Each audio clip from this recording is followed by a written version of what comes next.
Welcome to the Authentic Action Podcast, brought to you by Gal Media, FunFast Productions, and the Authentic Action School online. I'm your host, Angel, and I'd love to challenge your beliefs, examine some of our social constructs, expose our biases a little bit, and offer unique and diverse perspectives on living a good life. My intention with the Authentic Action Podcast is to explore diverse perspectives on what it means to live a good life, and to inspire, educate, and motivate you to design and live a life that you love. I will be interviewing and conversing with outstanding creators, artists, activists, actors, teachers, seekers, and speakers who are deliberately designing and living lives they love. We're going to dive deeper into what is holding people back from achieving the lives of their dreams and what their greatest dreams for their future are. I hope the show will inspire you to consider your own mission and dreams, help you find and voice your own beliefs and boundaries, and perhaps take at least one small step toward realizing your own dreams for our best future. So let's grab our favorite beverages, get comfy, and dive into it. My guest on today's episode of the Authentic Action Podcast is an exceptional speaker, storyteller, and natural healer. She is currently starting on a renewed path, determined to live as her most authentic self and making her way through her own healing process as a developing mystic and artist. I think you will enjoy hearing some of her unique and also somewhat familiar personal journey. We hit it off before we ever met in person, and this interview was our second meeting in person. It's my pleasure to introduce you to my friend, Kelly Sophia Grace. All right. Oh, I am recording already. Well, that'll work. Right. So, welcome to the Authentic Action Podcast, and thank you for joining me, Kelly. We've been talking about talking for a while, so I'm excited that we're finally getting to. I'm looking forward to it. So. Cool. Well, as I was just sort of explaining, this is just a platform for you to tell a little about your story, share how you're designing your own life, what's working, what's not working. If you want to talk about struggles, you can, or if you just want to talk about dreams for the future, that's great too. So, this is one of those topics where we could be here all night. Correct. So I'm going to try to cut to the parts that I think might be particularly useful. Sure. And one of the blessings and curses that I had is I was always been somewhat good at everything and interested in everything. So where a lot of people became successful by having sort of a laser focus, I'm going to be a banker, I'm going to do this, I'm going to do that, I need this degree to accomplish this goal. I spent 6 years getting my bachelor's because I ended up doing effectively 3 different majors. I did too. And anyway, I had all these different dreams and things I wanted to do. And for the most part, I just wanted to have a joyful life. Unfortunately, I chose long-term female partners that had a different vision than I might have chosen. And a lady I was married to at the time, this is like 30 years ago. Amazing. Because it was 1990. Yeah. I had finished my bachelor's degree, and she's like, "Oh, you'd be such a great lawyer." And probably the only time I've been almost violent with her. It's like, no, I'm not going to go do 3.5 more years of school after I just did 6. Right. But she was insistent, and I went and took the LSAT. I passed sufficiently. The reason I got accepted in law school was not because my LSAT was so good, but I did have straight A's from college. So long story short, I got into law school. During the time I went to law school, I worked for a law firm. So I learned more by doing than I did actually from the classroom action. And then as I went through, decades of doing various, I did lawyering for about 15 years. I did mediation for about 15 years. The realization that I've come to as, I'm going to turn 58 this year. So this is my double Saturn return or midlife crisis or whatever you want to call it. But what it comes down to is and this, to me, if you look at the Carl Jung's idea of first half of life versus second half of life, I came to the realization that I had done what I was good at instead of what I came to this planet to do, what was my destiny. Yeah. Now, one of the things I'm working on right now, some shadow work with trying to forgive myself for, lots of wrong turns that I think, man, if I knew then what I know now, I just wouldn't have done it that way. But I have to assume that there's a cumulative effect, that all the things, all the wrong paths lead me to where I am today. Now, where I am today is kind of a mess, because usually when you're really, really on the wrong path and you have subjected yourself to the delights, joys, and direction of the universal power, whatever you want to call it, then you will, at some point, that power will knock you off your horse.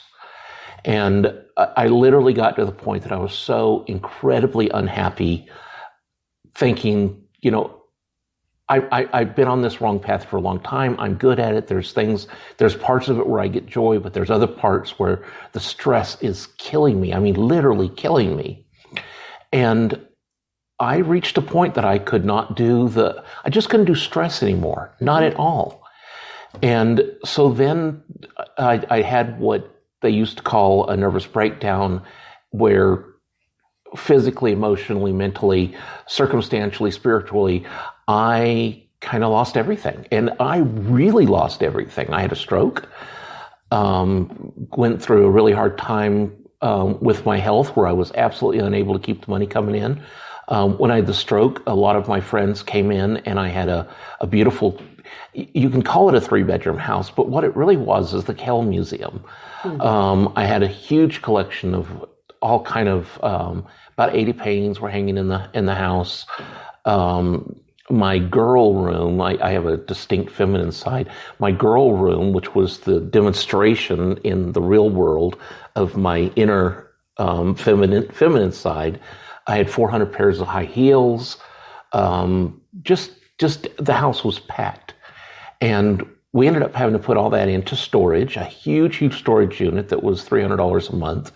And in the last 6 months, I'd let that bill get up to like $4,000, and I had to let it go away. Right. And there are times that I think, I want to go hiking. Oh, my shoes are gone. Where it really does make me sad that I've literally lost everything. But as they say in the song, living good is easy, Lord, when you got nothing left to lose. And what needed to happen in my life, and I would, I could blame 20 things and 20 people and think of all the external stuff going on. But the bottom line is, I have to believe positively that in my spirit, and working in conjunction with the divine will it is, that I needed to start over.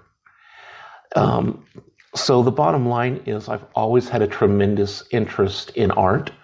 Art was one of the 3 majors that I did. I had tremendous joyful stories of making art, and I have my entire life. I come from an artistic family.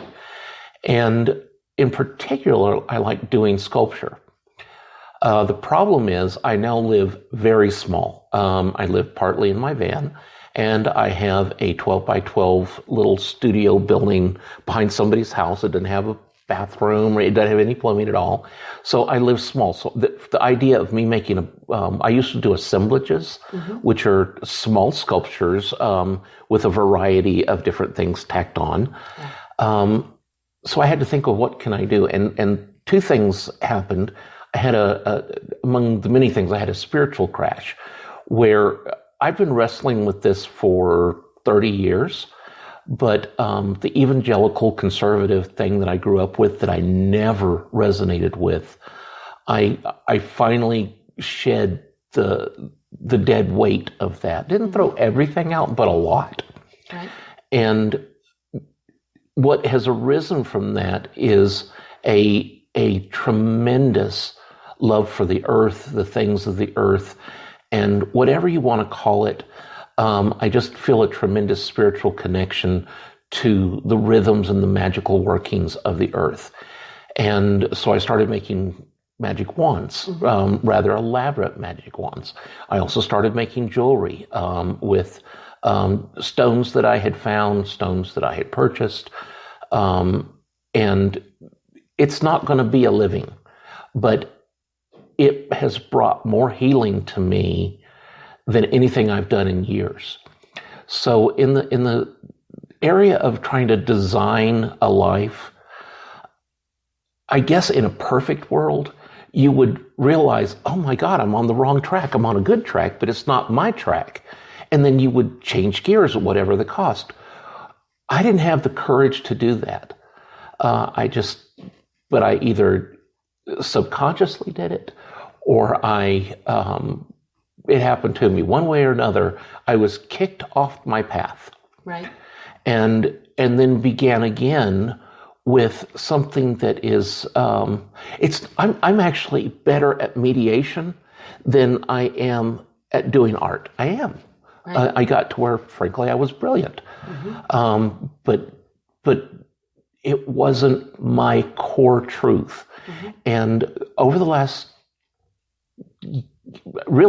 year, my whole quest has been authenticity.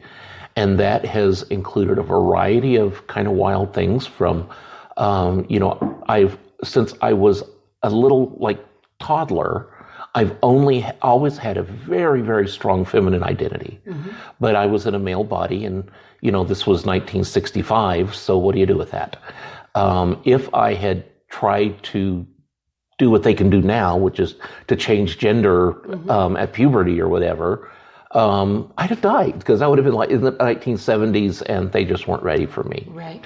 So in the last year, I have been not hell-bent to go from being male to female, but to just truly experiment with who am I if all possibilities are before me?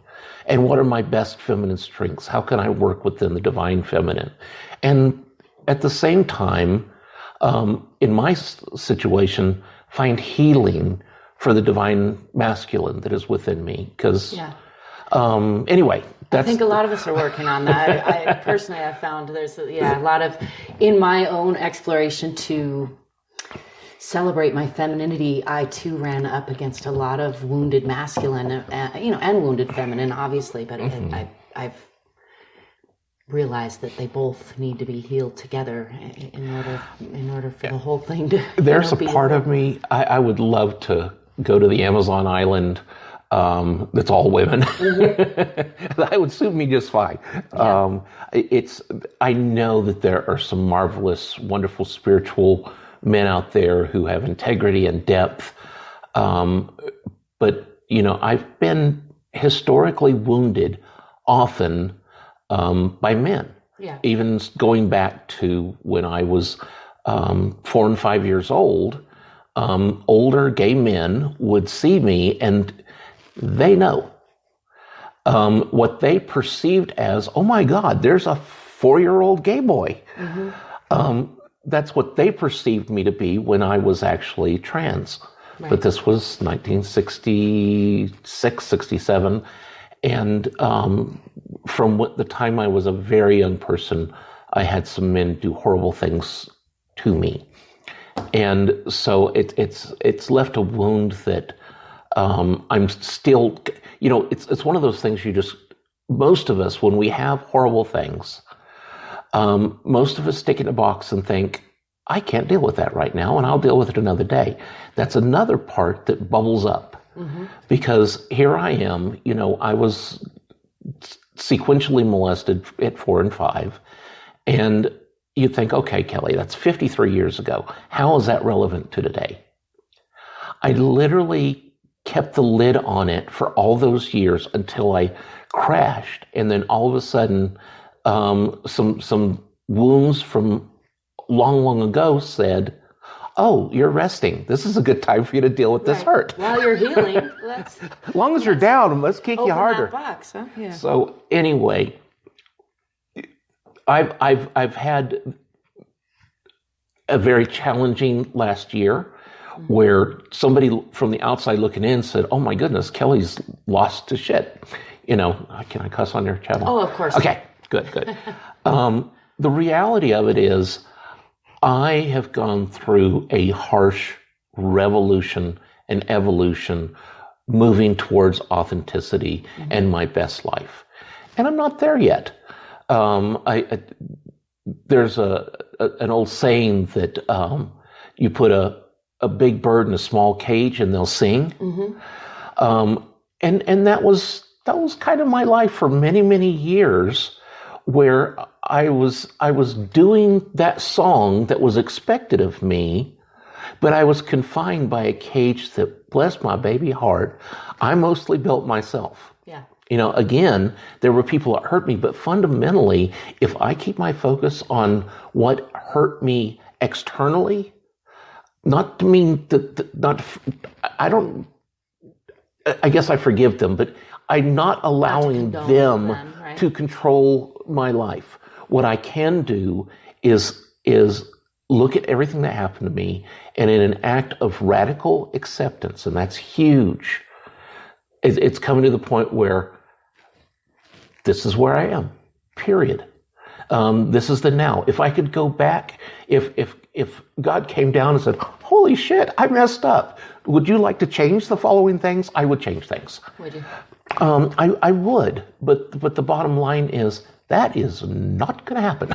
Right. So, I'm fascinated by how I do think that regret is an interesting thing, and that idea that you would change something, because what the truth is, we will never, what it would be like if we change things, we can never know, I don't think. But I do think that as I go through life, there's these points where you can, these big points where you look back and go like, oh, every bit of that suffering or that wrong turn, as we might have called it, was exactly what brought me to this perfect place. Totally get that. Yeah. And that's really where I'm processing at this point. I do have regrets, but they don't serve me. Right. They don't. Yeah. So my best bet is to this idea of radical acceptance. Where I am is where I am. And what power do I have to change? And what is my target? Where am I headed from here? And that can literally change every day, because what's happening is all these little, the cage is made of wires and wires and wires. So as I decide I'm going to bust out of this cage that made me sing a tune that wasn't my authentic self, I have to take down wire by wire by wire of the things that I built that weren't my authentic self. They were things that I put there. The cage confined me, but it also protected me. And the reality of it is, I have to take ownership of that, and I have to look at each different wire from the cage and say, does that serve me? Is that real? Is it true? And if it does not, dismantle it. So here I am, halfway out of the cage, caught on some of the wires. Yeah. And I'm going to come out. And not in like, oh my God, drag queen kind of thing. I'm never going to be, other than maybe on Pride Day, I'm not going to be like flamboyant anything. I just want to be me. Yeah. As far as gender stuff, New Mexico this last year allowed for the first time to have on your birth certificate gender X. I became the first person in the state of New Mexico to have the gender designation of X. And a lot of that is an act of rebellion. I don't want a doctor at 3:00 in the morning, 58 years ago, deciding who I am and putting me into that box and deciding you're either A or B and there's nothing else. I want to be able to wake up every morning and choose afresh who I am and where on that spectrum I get to be. So I could have, because I feel distinctly feminine in many ways, I could have just chosen to go to M to F. But first, I don't like the government telling me who I am. Right. Second, I want to define me. And because of all these little cage tines that I have set in place, as each one is removed, as I forgive myself for paths that I chose, for beliefs that maybe served me to protect me, but they no longer serve me, as each one of those fall, my identity has more freedom than it did the day before. Mm-hmm. So this is an evolution. It's not like you go from A to B. It's just not. Right. You can't. We've all developed like these lenses of who we are and how we see the world, and who is this. It is our human nature to label things and to box things. Mm-hmm. So when you make an overt gesture to go back and begin to observe the world as you know it without naming it, and it's a mindfulness thing, right, to try to redefine for yourselves what works. Mm-hmm. Then as that process goes through, my finding authenticity changes every day, and it's a good thing. Yeah. So. I love that. I think it's neat that you have that freedom now. I think that question of identity, is always there for all of us. But I think it's a neat time when you can go and put an X on your birth certificate and say, I'm not going to commit right now, and I want the freedom to be able to decide on a day-to-day basis. I do think it's the they pronoun versus he, she is an interesting whole rabbit hole to me. It's not that I have any negative feelings about it. I just find it a little of a bump exactly. Yeah. It's a little new, and I'm not sure how it will play out in the long run. I don't know. We'll see. Yeah. So I want to talk about art, because that's fine. When you mentioned finding your true path, that you feel your true path is making art, and that you feel drawn to sculpture, and now you're making jewelry. And this question has come up for me a lot lately, just on a personal level, which is like, what is the difference between skill and art?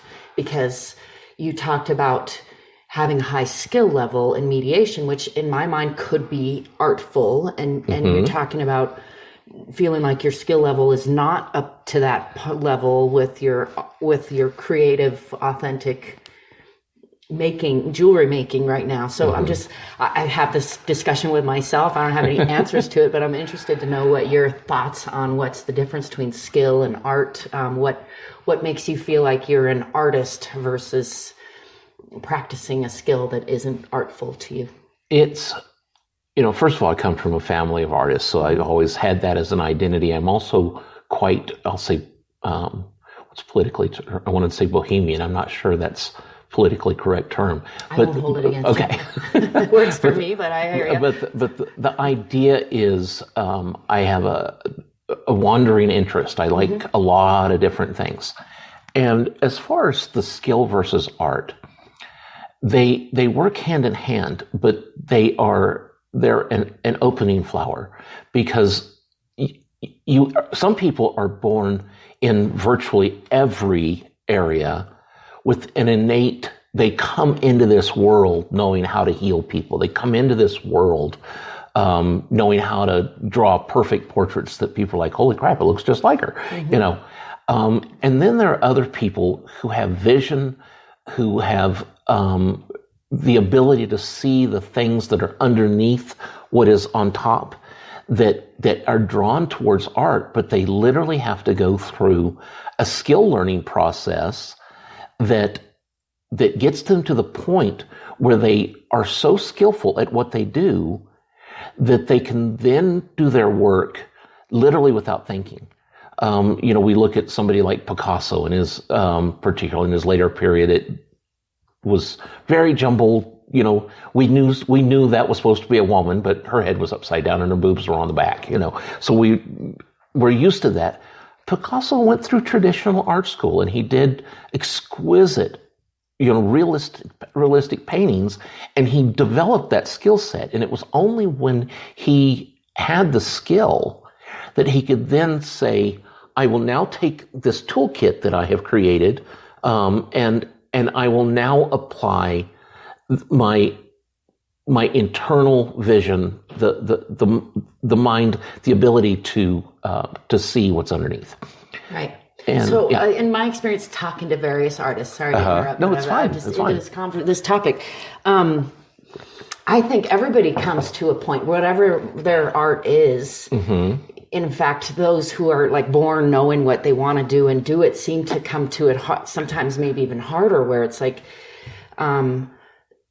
this isn't making me feel authentically like I'm expressing my true inner being anymore. Right. And so then like Picasso is a great example of, of leaving behind your traditional skill set, and not that you can get rid of it, but you take it somewhere else, right? And I think I just in talking to artists, that seems to be a common theme, where whether they shift to a different, from mediation to sculpture, or from painting to dance, or whatever shift it is, it still comes out of that desire to feel like there's some discovery, maybe, then I could just finding out who, pulling up who we are and showing that. I'm not sure.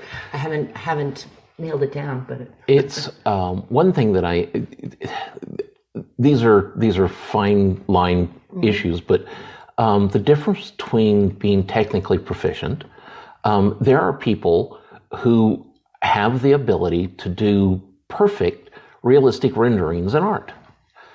But the result does not have soul.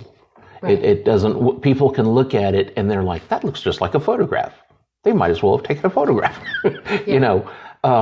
But there is this like transcendent thing where we see, I think, from what's often called the primitive artists, where even when the art is not great, you take somebody like Grandma Moses. But her passion was there, and you could see her heart come through. You could see it had emotion, it had depth. If you can walk through a museum and look at a piece and you're like, boom, and in 2 seconds you've got it, you move on. I think for the most part that's not a successful painting. If it doesn't draw you in, if it does not touch you in a way that goes beyond just seeing, then I think you missed the mark. So a lot of the stuff that I'm doing, I'm just trying to be wide open. The work I'm doing with the wands, I'm doing 3 levels of wands. The least expensive wands are what I'll call authentic wands, and those are, willow wood with a crystal, a traditional but like legit wand. I mean, that level of wands that I'm doing, they're inexpensive, but I literally go out at full moon and pray a blessing over them. I dip them in moon water, like in a baptism, to cleanse them, because it's very important to me. The wand is to serve the person who is going to use it. So I don't want to put my energy on it. I will squeeze the juice of a pomegranate and take a basting brush and just baste each wand. Now, did I read that in a book somewhere? Nope. It's just in my trying to find the knowing of how to do this, that's what felt good to me. That's what felt authentic to me.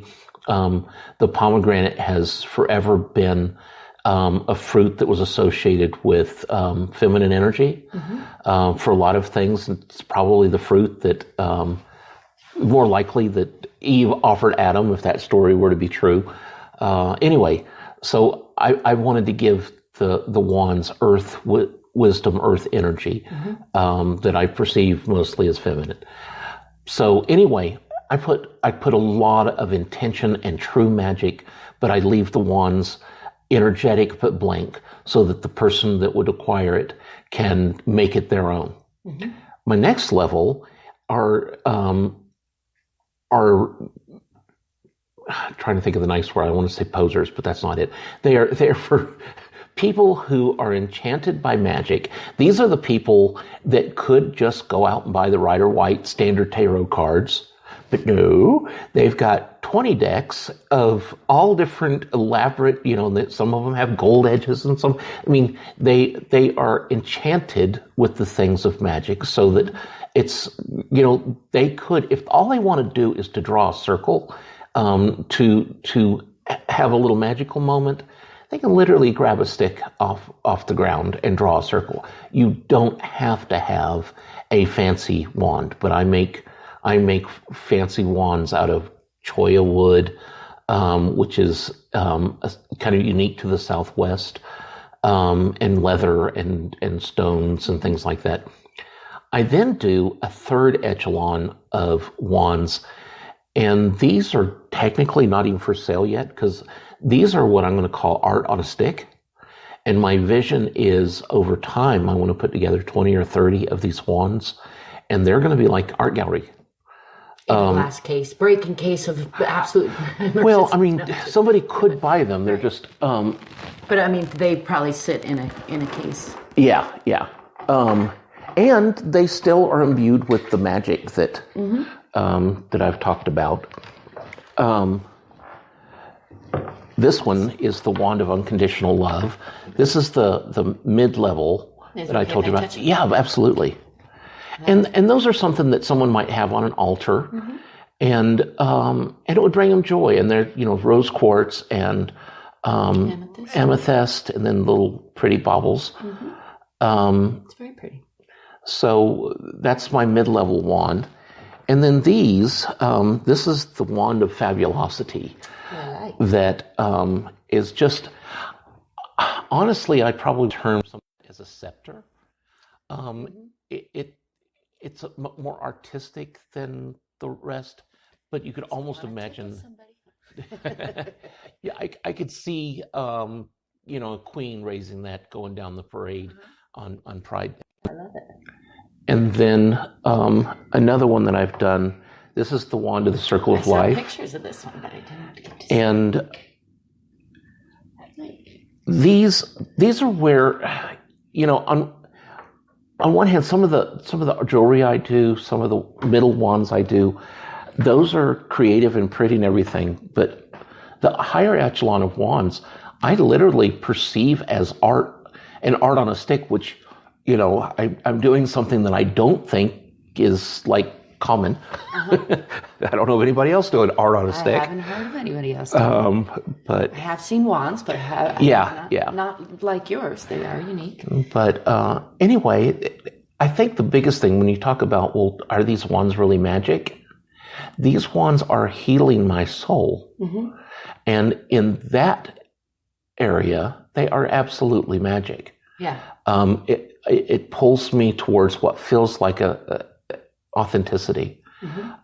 It also, one of the things that's wonderful about art is I'm still having some significant health issues.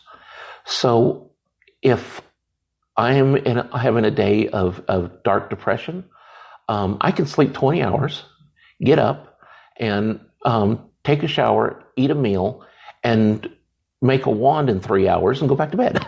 Right. and I get to design my world to suit who I am right now. Now, I have every intention of getting better and getting healed and being more productive and all that good stuff. I'm never giving up. But I like that I have discovered a way that I can absolutely do what makes me happy on a timetable that works for who I am and where I am right now, and something that will generate a little bit of money. Although the money's, it's secondary. As desperately as I need it, and I do, every month I run 500 short to make the bare bones nut of what I need to survive. So I've got to scrounge up $500 some way, somehow. But being able to create something that connects with people. I've had a couple of friends that said, here's $60. You know me, design something that's me. First of all, it's really intimidating. Right. And I will ask them a little bit, like, what color stone are you drawn towards? Yeah. But then it's like this really beautiful thing of spending a couple of days of kind of moving intuitively. A wonderful young lady that I just did a wand for, I had the strongest sense that I needed to add bird feathers to her wand. And it was the first time I'd ever well, no, this technically has feathers, but but I had a sense this is what I needed to do for her. And she absolutely adored the wand, but the feathers tripped her out because she was incredibly close to her dad. And when he would go off hunting, he would look as he went through the forest and he would find the most interesting feathers, probably feathers that at that time he wasn't supposed to pick up and bring home. But it was a key connection point to her with that father energy. And that was something I just found, I nailed it. Yeah. And that was really satisfying to think, trying to pull on this one-mindedness that is there if we'll try to go for it. Yeah. I was able to find something that was healing and blessed her, which, when you think a lot of jewelry and the wands and things, you're probably thinking, oh, it's pretty. I want to connect on a heart level. I want to create things that heal people. Yeah. And I believe certain stones have the ability to literally heal people innately, but also if they add intention. I think different stones beat at a different frequency, and that whatever your need is, if you pick out a stone that matches the frequency that you need to have in order to transcend in that particular area, that the stone can be part of the success in that thing that you do. So when I talk about what a big curve this is, and I've got so much to learn, I did legal stuff for 30 years. I knew my stuff in and out. I was sharp. I knew how it worked. I knew the top workings. I knew the inner workings.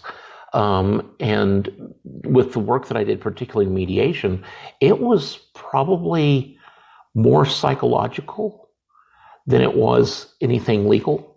Throwing the paperwork together was easy. Right. Helping people to move through the most difficult time in their life, that was the challenge. So I now have to go through with somewhat limited time in the rest of my life where I'm learning all about stones. I'm learning all about different craft processes. I need to learn soldering and things like that. Right. I do have good mentors who are willing to work with me on that, but I have a lot to learn. Yeah. But I have time. So what I just heard you say, forgive me if I'm not wrong, but I just heard you say that I'm just going to grossly paraphrase, that the art skill, the skill that you really refined in years of practicing law and mediation, which was helping people move through the most difficult point in their life, I see glimmers of that. You're carrying that into a whole new skill set, which is brand new to you and challenging, right? But I see having just every time, the few times we've gotten to sit face to face, I can sense that you certainly have that that Jedi quality of the magic quality, whatever. I'm fascinated by the names we give that which we don't fully understand, but how to utilize the vibration of things that maybe you don't fully understand in order to bring people healing or provide a safe space for people to heal themselves. No, I think you absolutely nailed it. And to that extent, I think all the experience I've had working with, I've done over 2,000 divorces. And as I said before, working with people during the time that they're parting ways, other than people that work with folks who have had a loved one die, I really come into people's life where they're not behaving well. Yeah. They're wounded, they're hurt, they're confused, they're scared. So many of them are scared. And I have, we talked about people coming into this planet have an innate gift. It's just like from age 4 they can draw. It's shocking, or they learn a language like seamlessly as if some way, somehow they came into this world knowing this language that's hard to learn. I mean, some kids have that, but I have had 2 gifts. One that's innate is an ability to heal and to do what I call becoming peace in the room. That is literally a mantra that I'll do. I'll have couples come in that were wanting to do a divorce. And I would stay completely in control, but I would create a safe space where they would have this pent up energy that they couldn't allow to emerge because they didn't want to offend the kids, or they were scared of that energy. And so I will create a safe space where they can yell "fuck you" at each other for about 15 minutes. Right. And during the entire time that they're releasing this negative energy that has bound them up and kept them from being able to move to the next step of the legally and circumstantially parting ways, I'm going through this mantra: let me be peace in the room, let me be peace in the room. And that sort of thing I bring to the wands, even to the jewelry. Yeah. It is important to me that, we all have our thing that we fight. So I've already had people that have said, can you make me a pendant? Here's, I have neuropathy. Can you make me a pendant that will help me with the neuropathy? And I do research to see what stone might be good for that. But I also rely a lot on intuition. And one of the things that's astonishing to me is I will have this thought: I think it needs to be this stone. Mm-hmm. Then I'll look it up, nailed it. And it's not something I've learned. It's this innate ability that I came into this world with to bring the things of the earth to the people that need them in order to help them become healed. Mm-hmm. And that's tremendously important to me. I said there was two things. I'll think of the other one shortly. Cool. So, this one's touchy. Due to a lot of things, a lot of it was trauma. Mm-hmm. I came into this world able to be a shapeshifter, a chameleon, to become who I needed to be for another individual, in order to bring them to healing, in order to bring them to a new sense of peace. Mm-hmm. I've never misused that because it's a power. It truly is a power. And in mediation, here I am, a person that appears in a male form, but having a very strong feminine identity. And I'm working with a commander of a platoon with the armed services that, when he speaks, people bolt and run, right. Powerful man. But I'm dealing with him at a time where he feels vulnerable, mm-hmm. and it's uncomfortable for him. And of course, at that point, I've had, in order to come into the mediation, I've taken my nail polish off, right. Take my earrings off. But I'm able to talk with him on a level that he thinks, oh, this guy gets me. Mm-hmm. And the positive of that is it's given me extraordinary ability to be a healer. But that's part of what was my downfall, because the time came after a life of literally working through hundreds, even thousands of people, where I touched their lives and became the shape-shifted identity that, in my opinion, they needed for healing at that time. I lost me in the process.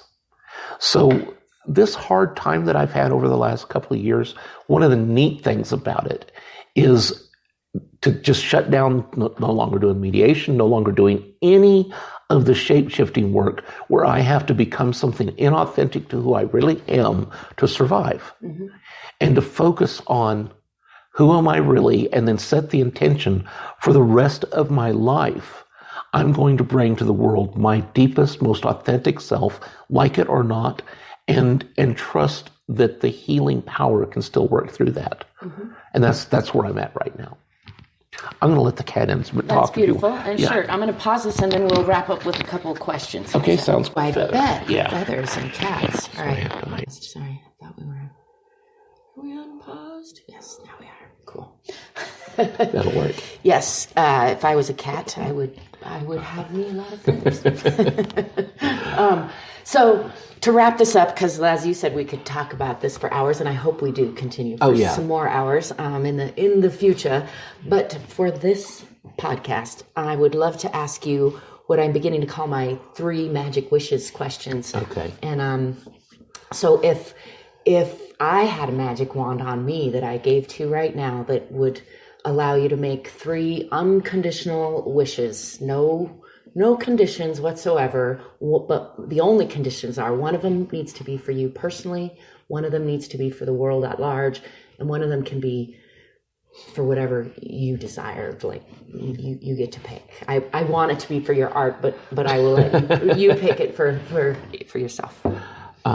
For myself, probably the most important thing for me is I would love to be perfectly healthy. There's a lot of damage that I did to myself due to being in an authentic course of life that was that was useful, and I helped people and stuff, but it was wounding my soul every day. Mm-hmm. And I just, over time, I did damage to my body that even as I really work towards undoing things, there's a lot of things that will just never come back. I would love to have, in a perfect world, I'd love to have a perfect, I'll pick up where Jesus left off. I'd want to be 33. Yeah. And in good health, good mental acuity, and the ability to once again live and have more potentiality based on the fact that I feel good to do it. Right. So that I would choose that for myself, and that one's totally selfish, but it allows me to it would allow me to accomplish other things that are really important to me. Mm-hmm. The second one you said would be something I would do for the world. Mm-hmm. And this could be like a whole nother podcast. But I think that we could change the world if we could simply put into schools, and my developed idea is that every 8th grader takes 2 semesters of mental health training, which that's a lot of the things that I've talked about today, that teaches mindfulness, that teaches a system of meditation that isn't scary to a variety of religions. I want to give you an amen, sister, right now. Yeah. I want to teach them nonviolent communication so that they can advocate for themselves and walk in their authenticity and know how to do that in the midst of people that don't see their vision. Mm-hmm. I want people to know how to deal with anxiety, how to deal with depression. There are tools out there that if we just taught kids one by one, mm-hmm. How to live an emotionally healthy life, it would literally change the world. Everything that we think about in a kumbaya mm-hmm. future is held back by anger and misunderstanding and not being able to deal with our reality and dysregulation of our own emotions. Yeah. And that could be tremendously healed. So if I could do one magic thing, it would be every 8th grader on earth takes 2 semesters of skills that are designed to help them cope and be the best person they can be. Yeah, I love it. I've been talking about using the phrase mental hygiene because I think, absolutely. We got on board with the physical hygiene, but now we need to there's so many beautiful things they can get into. Yeah. Anyway, sorry, I didn't mean to interrupt your wishes. What's your third wish? My third wish, I'm going to be tacky and just say, I wish I had enough money, and I don't know what that would be, where I could put forth a vision of being a blessing in this world without having the daily fight to survive. Mm-hmm. At the moment, on Maslow's hierarchy, I am trapped in the basic, I don't know if I'm going to have shelter tomorrow. I don't know if I'm going to have food tomorrow. I don't know if my van's going to run tomorrow. The basics that I need to lie, I literally, there's a lot of days I have zero money. I have zero gas. I'm completely trapped, and I want to change the world. Right. So it's it sounds selfish, but it wouldn't be. I would like to be able to get up in the morning and think, you know what, we need to put in a water system in Zimbabwe, in this little village where people are dying off because of iron contamination, and to everything, even if you're going to crowdsource, okay, we're going to create some sort of funding program where we're going to redo their water system. The problem is it takes money just to kickstart the Kickstarter. Correct. So when you're focused on survival, you can't be all the things that the universe might be calling you to do. So I wouldn't even so much say, oh, I want to be a millionaire, as I want to say, I'd like to have 10 grand in my bank account every month. That's probably conservative to what a lot of people guess for. I just don't want to have to worry about those things. Right. As far as a big chunk of money, I don't even care if I have a house. It's not important to me. I'd like to have an acre somewhere with solar and an independent water source and a big studio in the middle that's my home base, and some sort of a motorhome contraption where I get to wander. That's the bohemian part that I mentioned earlier. I want to live a life that's joyful and absorbing not just my little corner of the earth, but to continue to experience all over. And it would take a little money to do that. So that would be my third wish. And I'm not even going to be particularly selfish. It doesn't sound selfish to me, any of it. But... Well, thank you. Let's do a little rapid fire questions, shall we, and wrap it up? So, sounds good. Smooth or crunchy peanut butter? Crunchy. Dogs or cats? Cats. Oh, my rapid fire questions just left me. All right. How about this one? It's just fun. It's not rapid fire. But if you were a hat, what kind of hat would you be? Raspberry beret. Nice. I often ask why, but that kind of needs no explanation. I think it's a perfect fit. All right. Well, thank you very much. Anyway, this was a treat. I just enjoy your company so much. And I know I kind of dominated the conversation. When we do this again, and I sure hope we do, we'll create something where it's more of a give and take. No, I'm really trying my best to shut up and let you talk is the thing, because otherwise I will dominate the conversation. But yes, indeed, we will have future conversations. There's topics where you and I track, the poetry, the magic, healing, so many topics we could talk about for hours. Where I want to, rather than me tell a story, I really want the two of us to bounce off each other's accumulated wisdom. I do too. I really want to talk about education, ideas because I have a degree in education. Like, I want to put something together and just stick it in the system, because if we don't, who's going to, right, or try at least absolutely try. So thank you again. I'm going to hit the unrecord button. That's what I call it these days. That wraps up my interview with Kelly Sophia Grace. I hope you found her story inspiring, and I encourage you to take more authentic action in your own life today. Please don't wait for a crisis to begin building the life you dream of. I also encourage you to check out Kelly's mystical artwork, items, and services. You can find her on Facebook as herself, or you can find her Enchanted Tools for Mystics with a quick search for Tools for Mystics. I know she would love to hear from you. I appreciate your attention today, and I welcome your questions, comments, and suggestions. As always, you can find me on Facebook or contact me through most other social media platforms. Also, you can purchase my books and music on Amazon, my t-shirts on Teespring, and you can find my courses, artwork, and information about my current projects at www.angellily.com. You can also learn more about the Authentic Action School online at www.authenticactionschool.com.